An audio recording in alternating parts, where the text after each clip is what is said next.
नमस्कार, मैं हूं आपके साथ शिप्रा झा। आप सभी दर्शकों का अन्नदाता के कार्यक्रम में स्वागत करती हूं। किसान का जीवन बहुत ही मुश्किल होता है। वो अपने खेतों में लंबे समय तक काम करता है, उसका ध्यान सदैव फसल में ही लगा रहता है। वे अपनी कड़ी मेहनत की ताकत पर अपना जीवन व्यतीत करते हैं और ऐसे ही किसानों की प्रगति के लिए हम खेती बाड़ी से जुड़ी हुई बहुत सी नई लाभकारी जानकारियां हर रोज सुबह लेकर आते हैं। तो चलिए कार्यक्रम शुरू करने से पहले देखते हैं क्या है आज के अन्नदाता में। बरसीम की करें वैज्ञानिक तकनीक से खेती।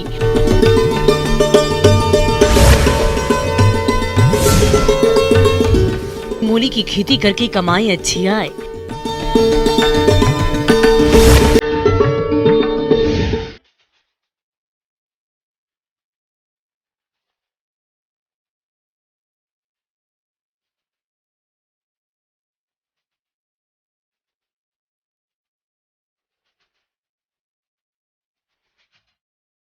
हमारे राज्य के अधिकतर किसान भाई खेती के साथ साथ गाय भैंस का पालन करते हैं।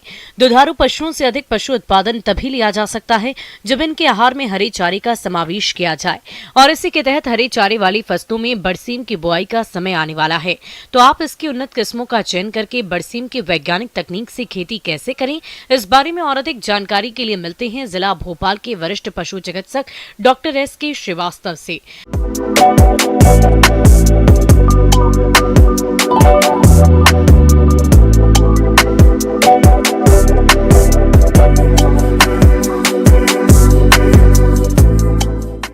पशुपालक साथियों, आज हम चर्चा कर रहे हैं बरसीम के बारे में। आप सभी को मालूम है कि बरसीम जो है पशुओं के लिए बहुत ही उत्तम क्वालिटी का एक हरा चारा है।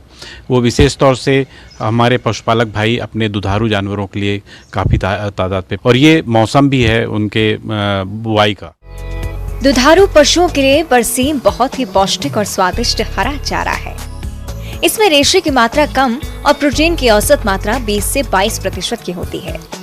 ये चारा आसानी से पचता है, जिस कारण पशुओं को अलग से खली खाना देने की जरूरत कम पड़ती है। पशुपालन व्यवसाय में पशुओं के आहार पर लगभग 70% खर्च आता है। जैसा कि सूखे चारे की कीमत भी काफी अधिक है और ऐसे में हरा चारा उगाकर इस खर्च को कम करके अधिक लाभ लिया जा सकता है। यूँ तो बरसीम की कई किस्में हैं और उनके पैदावार भी अलग अलग तरीके के होते हैं, लेकिन मुख्य रूप से जो ज़्यादा पॉपुलर जो किस्में हैं उनमें एक है BL1, दूसरी है BL10, ये लंबे समय वाली किस्म है। तीसरी जो किस्म है वह है BL42, एक और है जो है BL43 के नाम से जानी जाती है। पैदावार 390 क्विंटल प्रति एकड़ के आसपास प्राप्त होती है। किसान भाइयों, उन्नत किस्में सानी किस्मों की तुलना में अधिक हरे चारे की पैदावार देती हैं। इसलिए अधिक और जल्दी चारा प्राप्त करने के लिए बरसीम की वरदान मेस्कावी, बुंदेलखंड बरसीम, JLB 148, BL10 किस्मों का चयन करें।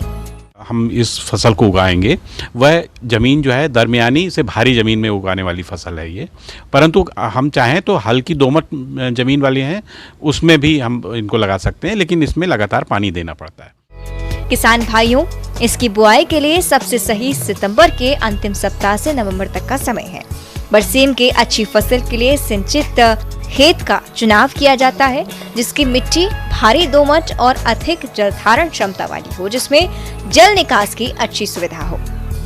बरसीम क्षारीय भूमि में भी उगाई जा सकती है, लेकिन मिट्टी का pH मान 8 से कम होना चाहिए। ध्यान रहे, अम्लीय भूमि बरसीम के लिए उपयुक्त नहीं होती है। इसके लिए खेत में 1 से 2 हैरो चलाएं। इसके बाद 2 से 3 बार कल्टीवेटर चलाकर खेत समतल कर लें। अब बात आती है खाद और उर्वरक प्रबंधन की। तो 20 टन सड़ी हुई गोबर की खाद और नाइट्रोजन फॉस्फेट की आपूर्ति के लिए बुआई के समय DAP की 155 किलोग्राम मात्रा प्रति हेक्टेयर प्रयोग करें, जिससे आपकी फसल की पैदावार अच्छी होगी। खास ध्यान हमारे पशुपालक इस बात का रखें कि जो बीज प्राप्त करें वह बिल्कुल भरोसेमंद बीज विक्रेता से प्राप्त करें, या फिर जो कृषि विज्ञान केंद्र हैं या जो वीड कलेक्शन सेंटर हैं वहां से प्राप्त करें। जहां तक बीज दर की बात है तो 1 हेक्टेयर क्षेत्र के लिए 25 से 30 किलोग्राम बीज की आवश्यकता पड़ती है। और यदि बुआई के समय बढ़िया क्वालिटी का प्रमाणित बीज उपलब्ध नहीं हो तो स्थानीय बीजों का प्रयोग करना पड़ता है, जिसमें कासनी नामक खरपतवार के बीज मिले हो सकते हैं। कासनी के बीजों को अलग करने के लिए नमक 5 से 10 ग्राम को प्रति लीटर पानी में घोलकर उसमें बरसीम का बीज को समय के लिए डालकर रखते हैं, जिससे कासनी का बीज हल्का होने के कारण घोल के ऊपर तैरने लगता है। फिर उसको अलग कर लें। इसके बाद 2.5 ग्राम थीरम या 2 ग्राम कैप्टान या 2 ग्राम कार्बेंडाजिम से प्रति किलोग्राम बीज को उपचारित कर लें। बिजाई से पहले राइजोबियम के एक पैकेट में 10% के आसपास गुड़ मिलाकर घोल तैयार कर लें और फिर इस घोल को बीज के ऊपर डाल देना चाहिए छिड़क के। और जब इसको जब अच्छी तरह से मिला लें तो इसको बीज को धूप में सुखा लें। उसके उपरांत ही हम बुआई के लिए लें। फसल की जो बुआई होती है वो बिजाई जो कहलाती है, वह छिटाई की पद्धति से किया जाता है और इसमें गहराई जो बीज की गहराई होगी वह मौसम के हालातों पे निर्भर करती है। और इसकी बिजाई हम कोशिश करें कि शाम के वक्त अगर करें तो इसके नतीजे बहुत अच्छे होते हैं। बुआई हमेशा क्यारी बनाकर करें, जिसमें बीज को छिटक दें और उसके बाद दूसरे तीसरे दिन से बरसीम का जमाव शुरू हो जाता है। इस प्रकार किसान भाइयों बरसीम की प्रथम कटाई बुआई के 50 से 55 दिन के बीच कर सकते हैं और अन्य कटाइयाँ 30 से 35 दिन के अंतराल पर कर सकते हैं। बरसीम की अगली कटाइयों से अधिक उपज मिले, इसके लिए फसल को जमीन की सतह से 5 से 7 सेंटीमीटर की ऊंचाई पर काटें और प्रत्येक कटाइयों के बाद जरूरत के हिसाब से यूरिया का उपयोग करते रहें। किसान भाइयों, ये देखा गया है कि प्रथम कटाई के दौरान कम उपज मिलती है, परंतु दूसरी और तीसरी कटाई के समय सबसे अधिक उपज मिलती है। हमको बरसीम में सिंचाई भी देनी होती है। पहला पानी हल्की ज़मीनों में लगभग 3 से 5 दिनों में और भारी ज़मीनों में 6 से 8 दिनों के बाद लगाएं। और सर्दियों में 10, 12 और 15 दिन के अंतराल में और गर्मियों में 8 से 10 दिन के अंतराल में हमको पानी देना पड़ेगा। इस प्रकार आप इस सभी बातों को ध्यान में रखते हुए यदि बरसीम की खेती हरे चारे के लिए करते हैं तो आपको इस फसल से हरा चारा औसतन 800 से 1000 कुंटल प्रति हेक्टेयर प्राप्त होगा। और इस बरसीम के चारे को आप सीधे ना खिलाएं, बल्कि मशीन से कुट्टी करके खिलाएं और इससे पशु इसको आसानी से खा लेता है, साथ ही चारे की भी बचत हो जाती है। किसान भाइयों, अब लेते हैं एक छोटा सा ब्रेक।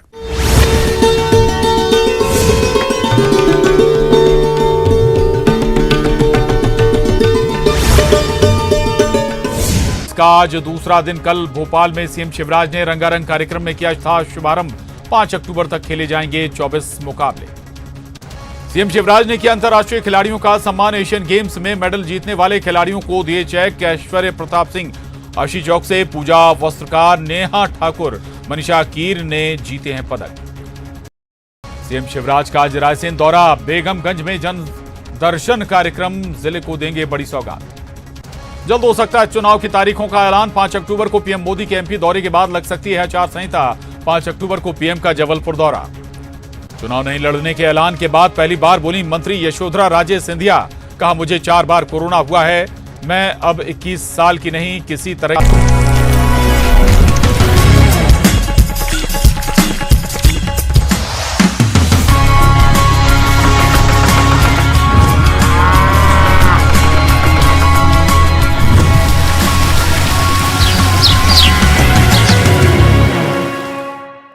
ब्रेक के बाद आप सभी दर्शकों का अन्नदाता में स्वागत है।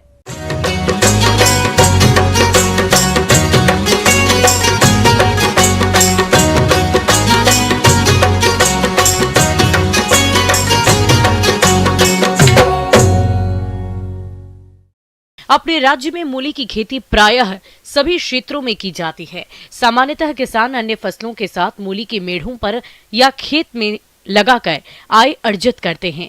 यदि किसान भाई आप भी अगेती मूली की खेती करने जा रहे हैं तो किस प्रकार से करें अगेती मूली की खेती, आइए जानते हैं कृषि वैज्ञानिक डॉक्टर सुधीर कुमार से।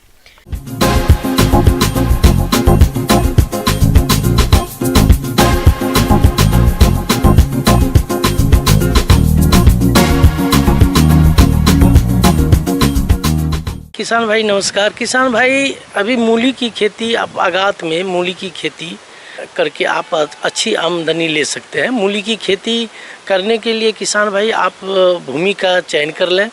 आप देखें कि जहाँ पर जल जमाव की एरिया ना हो, ऊंची ज़मीन हो जिसमें जीवाश्म की मात्रा अच्छी हो, तो वैसे ज़मीन का आप चयन कर लें।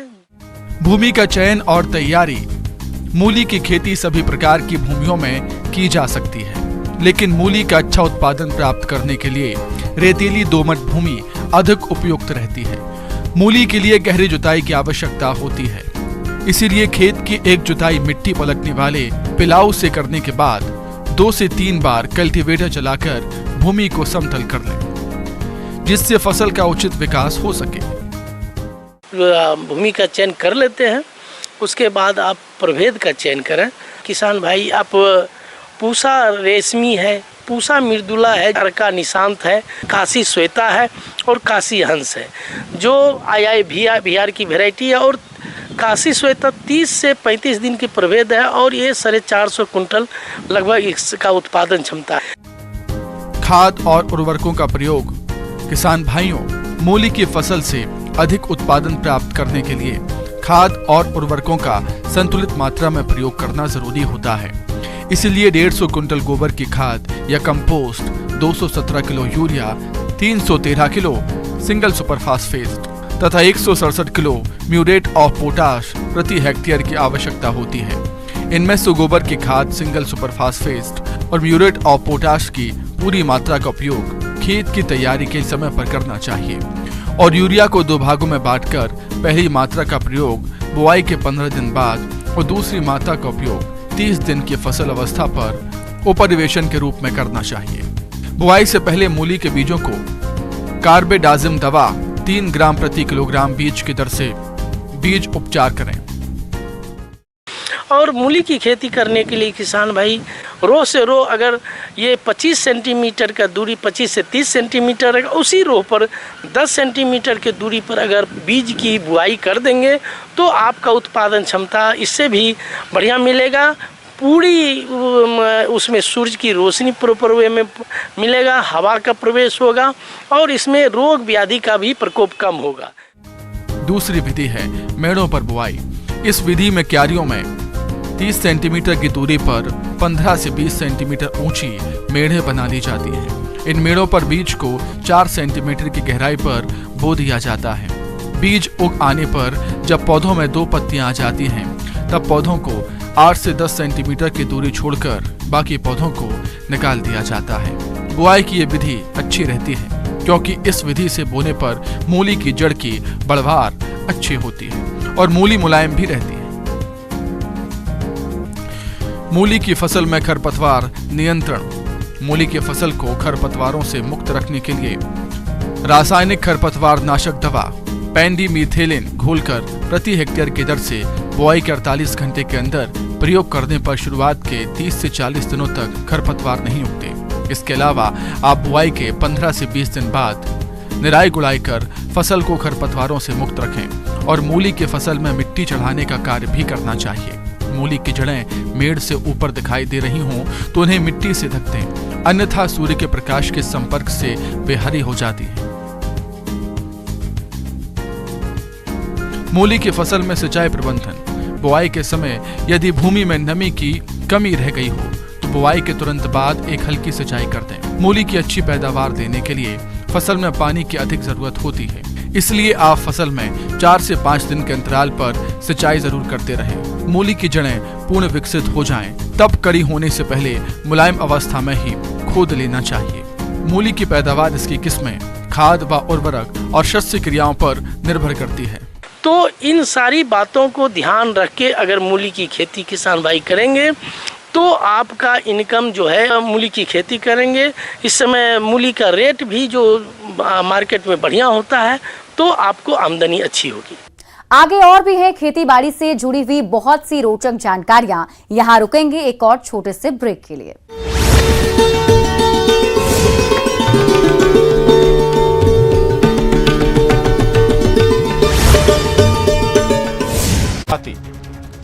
सीधी विधायक से केदारनाथ शुक्ला ने बुलाई महापंचायत। टिकट नहीं मिलने से नाराज हैं केदारनाथ शुक्ला। महापंचायत में चुनाव लड़ने का लेंगे फैसला। सांसद रीति पाठक को टिकट मिलने से बताए जा रहे हैं नाराज। भोपाल में कमलनाथ ने की महात्मा गांधी को पुष्पांजलि अर्पित। सीएम शिवराज के बयान पर किया पलटवार, कहा जनता को उनके वादे बहुत याद आएंगे। एमपी में खेलो यूथ गेम्स का आज दूसरा दिन। कल भोपाल में सीएम शिवराज ने रंगारंग कार्यक्रम में किया था शुभारंभ। 5 अक्टूबर तक खेले जाएंगे 24 मुकाबले। सीएम शिवराज ने किया अंतर्राष्ट्रीय खिलाड़ियों का सम्मान। एशियन गेम्स में मेडल जीतने वाले खिलाड़ियों को दिए चेक। ऐश्वर्य प्रताप सिंह, आशी चौक से पूजा वस्त्रकार, नेहा ठाकुर, मनीषा कीर ने जीते हैं पदक।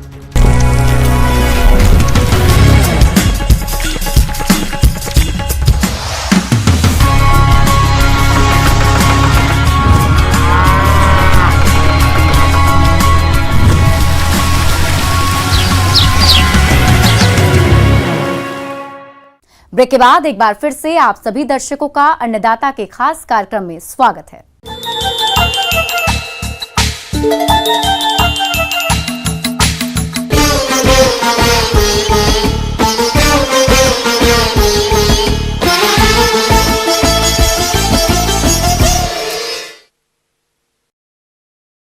प्रदेश के जिन किसान भाइयों ने खरीफ मक्का की खेती की है, उनकी फसल इस समय बढ़वार की अवस्थाओं पर है, लेकिन इस फसल से अधिक पैदावार लेने के लिए कुछ कार्यों को करना जरूरी होता है।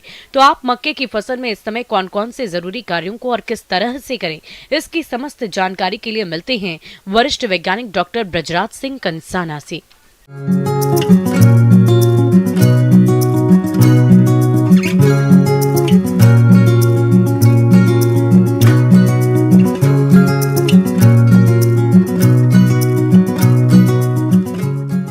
हमारे खेत में जो है मक्का की फसल खड़ी हुई है और मक्का एक प्रमुख खाद्यान्न फसल के रूप में जानी जाती है और मक्के की फसल काफ़ी इम्पोर्टेंट है। मध्य प्रदेश में झाबुआ और धार का जो छिंदवाड़ा का क्षेत्र है, वहाँ भी पर्याप्त मात्रा में लोग बाग मक्का की खेती करते हैं और मक्का एक प्रमुख खाद्यान्न फसल के साथ साथ हमारे जो दूसरे डेयरी एनिमल्स हैं उनके लिए भी एक प्रमुख दाने के कारण उपयोग की जाने वाली फसल है और मक्का से हमें काफ़ी अच्छा उत्पादन भी प्राप्त होता है। आजकल बहुत सारे हाइब्रिड्स बाज़ार में उपलब्ध हैं जिनका प्रयोग करके किसान भाई अच्छी सी फसल का उत्पादन कर सकते हैं। इसके अतिरिक्त जल प्रबंधन के लिए भी हमें ध्यान देने की आवश्यकता है और जिन क्षेत्रों में भी पानी की समस्या है या मतलब बरसात न होने के कारण से लंबा गैप है, तो हमें जीवन रक्षक सिंचाई के रूप में अपने खेत में पानी की व्यवस्था करने की आवश्यकता है और अपनी फसल को नमी की कमी से बचाना आवश्यक है। सिंचाई के बाद मक्का की फसल में बहुत से खरपतवार उग आते हैं जो फसल से पोषक तत्व और पानी के लिए प्रतिस्पर्धा करते हैं। साथ ही ये खरपतवार बहुत से हानिकारक कीट और रोगों को आश्रय देते हैं, इसलिए मक्के की फसल को इन खरपतवारों से मुक्त रखना जरूरी होता है। मक्का की फसल में हमें इस वक्त सबसे पहले खरपतवार नियंत्रण के बारे में चर्चा करनी चाहिए और खरपतवार नियंत्रण के लिए यांत्रिक विधियों का प्रयोग करना सबसे ज़्यादा लाभदायक है।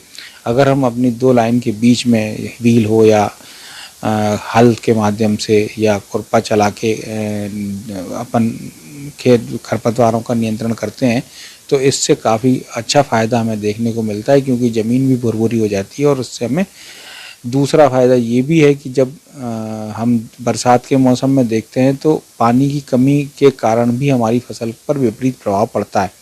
तो अगर जिन क्षेत्रों में भी अभी पानी काफ़ी टाइम से नहीं गिरा है और पानी की कमी देखने को मिल रही है, अगर वो उसमें निदाई का कार्य करेंगे तो जो पानी की कमी से होने वाला प्रभाव है वो भी कम होगा और हमारे खरपतवार जो हैं वो भी नष्ट हो जाएंगी। आप लोगों ने बुआई के समय नाइट्रोजन, फास्फोरस और पोटास की जो रिकमेंडेड मात्रा है वो आधार खाद के रूप में आपके खेत में दी होगी। जो नाइट्रोजन की आधी मात्रा हमने बुआई के समय दी, शेष आधी मात्रा अभी या उसको दो भागों में, एक अभी और एक 15 दिन बाद, तो लगभग 100 से 150 किलोग्राम प्रति हेक्टेयर की दर से यूरिया का प्रयोग अगर अपन अभी करते हैं तो उससे हमारी फसल में अच्छी बढ़वार देखने को मिलती है और इतनी मात्रा में यूरिया लगभग हम 15 दिन बाद जब भुट्टा फूल आना मंजरी आना चालू होगी उस वक़्त अगर अपन प्रयोग करते हैं तो उससे हमें जो दाना है वो अच्छी क्वालिटी का मिलेगा और चमकदार मिलेगा। साथ ही साथ भुट्टों की संख्या भी हमें ज़्यादा देखने को मिलेगी जिससे हमारे उत्पादन में वृद्धि होगी और हमें काफ़ी फायदा होगा। तना छेदक कीट की पहचान। इस कीट के लार्वा भूरे सफेद रंग के होते हैं, सर काले रंग का और पीठ पर 4 लंबी भूरी धारियां होती हैं। ये कीट पौधों के तने में प्रवेश कर हानि पहुंचाते हैं जिससे पौधे के बीच का भाग मुरझाकर सूखने लगता है। इस कीट की रोकथाम के लिए कार्बोफ्यूरान 3G दानेदार दवा को पौधों की पोंगलियों में डालें। साथ ही क्यूनाल्फास 25% EC 1.50 लीटर दवा प्रति हेक्टेयर की दर से छिड़काव करें। किसान भाइयों, मक्के की फसल में माहू कीट का प्रकोप भी होता है। ये कीट पौधों के कोमल भागों का रस चूसकर हानि पहुंचाते हैं और इनका प्रकोप झुंडों में होता है। कीट प्रकोप की उग्रता में पौधे की ऊपरी पत्तियां पीली पड़ने लगती हैं। साथ ही ये कीट मधु स्रावित करते हैं, जिसके कारण पौधे अपने भोजन का निर्माण नहीं कर पाते और कमजोर होकर सूखने लगते हैं। इस कीट की रोकथाम के लिए नीम तेल 5 मिलीलीटर प्रति लीटर पानी में घोलकर छिड़काव करना चाहिए। यदि इससे भी कीट का प्रकोप कम न हो, तब रासायनिक दवा जैसे इमिडाक्लोप्रिड 1 मिलीलीटर प्रति 3 लीटर पानी में घोलकर छिड़काव करना चाहिए। किसान बंधु, पत्तियों के झुलसा रोग से मक्के की फसल को भारी नुकसान होता है। इस रोग का प्रकोप फसल में होने पर पौधे की पत्तियों पर बड़े लंबे अथवा कुछ अंडाकार भूरे रंग के धब्बे पड़ जाते हैं। रोग के उग्र होने पर पत्तियां झुलसकर सूख जाती हैं। इसकी रोकथाम के लिए जिनेब 80% 2 लीटर प्रति हेक्टेयर की दर से छिड़काव करना चाहिए। यहाँ मैं ये बात भी कहना चाहूँगा कि चूंकि मक्का बड़ी फसल है और जब आर्मी वर्म, फाल आर्मी वर्म का प्रकोप होता है या दूसरे इल्लियों का प्रकोप होता है भुट्टे पे, उस वक़्त खेत में अंदर घुस के स्प्रे करने में किसानों को भारी समस्या होती है। तो इसके लिए किसान भाई टेक्नोलॉजी का प्रयोग भी कर सकते हैं। आज हमारे पास ड्रोन टेक्नोलॉजी उपलब्ध है, जिसका प्रयोग करके हम हवा में जो कीड़े दवा है उसको आराम से पूरे खेत में स्प्रे कर पाते हैं और उसमें हमें कोई नुकसान भी नहीं होता और हम लोगों को खेत के अंदर जाने की ज़रूरत भी नहीं होती।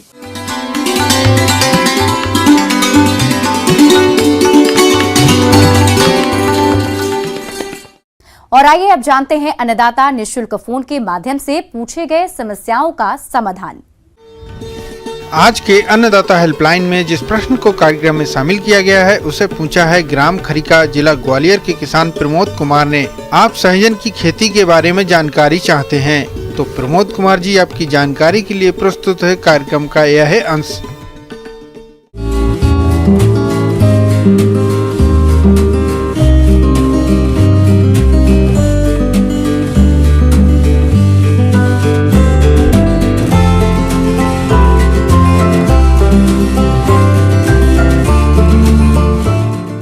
मैं आज आपको सहजन, जिसे आम भाषा में मुनगा भी कहा जाता है, की खेती और उसके पोषण के बारे में कुछ सामान्य जानकारी और उसके उपयोग के तरीकों के बारे में बताऊंगा।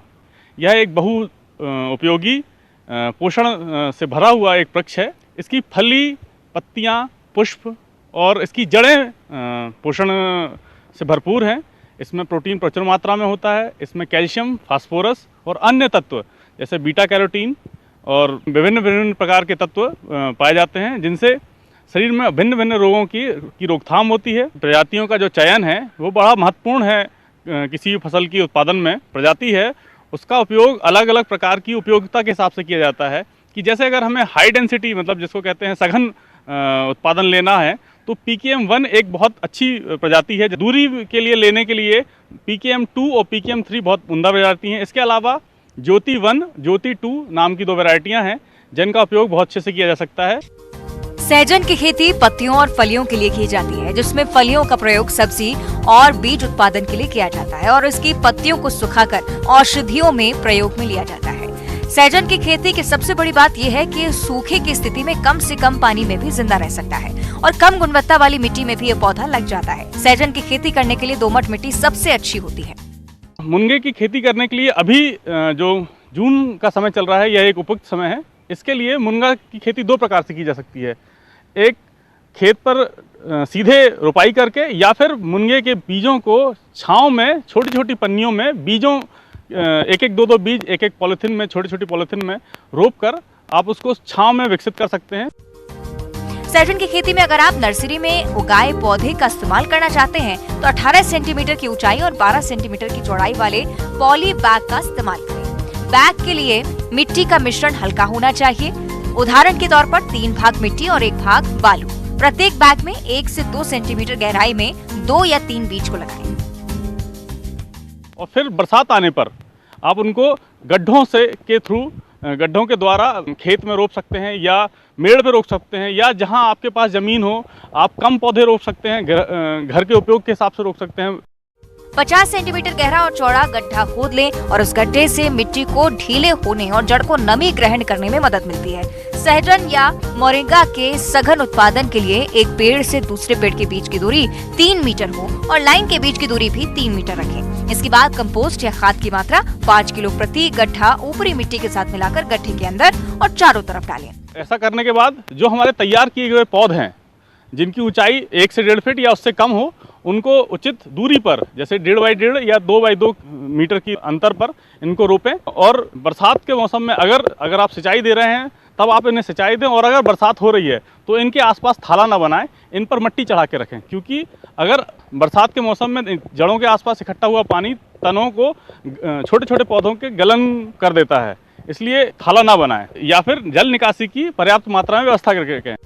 मोरिंगा और सहजन के पौधे को ज्यादा पानी की जरूरत नहीं होती, इसलिए पूरे तरह से सूखे मौसम में शुरुआत के पहले 2 महीने नियमित पानी दें और उसके बाद तभी पानी डालें जब इससे जरूरत हो। फसल सुरक्षा के लिए सबसे उपयुक्त है कि हम फसल में लगने वाले कीड़ों को जानें। वैसे तो सहजन के पौधे में विशेष कोई कीट या रोग का प्रभाव नहीं होता, लेकिन अगर जल भराव की स्थिति बनती है तो पौधा किसी भी स्थिति में तना गलन, जिसको हम रूट राट भी कहते हैं, हो जाता है। इससे बचाव के लिए हम जल निकास की उचित व्यवस्था करें, और अगर भराव की स्थिति बनती है तो रेडोमिल MZ 2 ग्राम प्रति लीटर पानी के हिसाब से ड्रेंचिंग करें, जिससे बहुत अच्छी क्वालिटी के बीज और अच्छी क्वालिटी के पत्ते प्राप्त होते हैं, क्योंकि इसके पत्ते भी बहुत पोषक होते हैं और इसके पत्तों को हमें जैसे हम चने की भाजी खाते हैं उस रूप से हम खा सकते हैं। किसान भाइयों, कृषि संबंधित समस्या और सुझाव के लिए आप हमें इस पते पर संपर्क कर सकते हैं। प्रोड्यूसर अन्नदाता news 18 Madhya Pradesh Chhattisgarh, Ramoji film city Hyderabad 501512। साथ ही आप हमें ईमेल भी कर सकते हैं। हमारा ईमेल है p18annadata.mp@nw18.com। इसके अतिरिक्त आप हमें निःशुल्क हेल्पलाइन नंबर 1800889216 पर सोमवार से शनिवार सुबह 10 बजे से शाम 4 बजे के बीच संपर्क कर सकते हैं। अब समय हो रहा है आपसे विदा लेने का। कल इसी वक्त फिर से होगी आपसे मुलाकात। नमस्कार।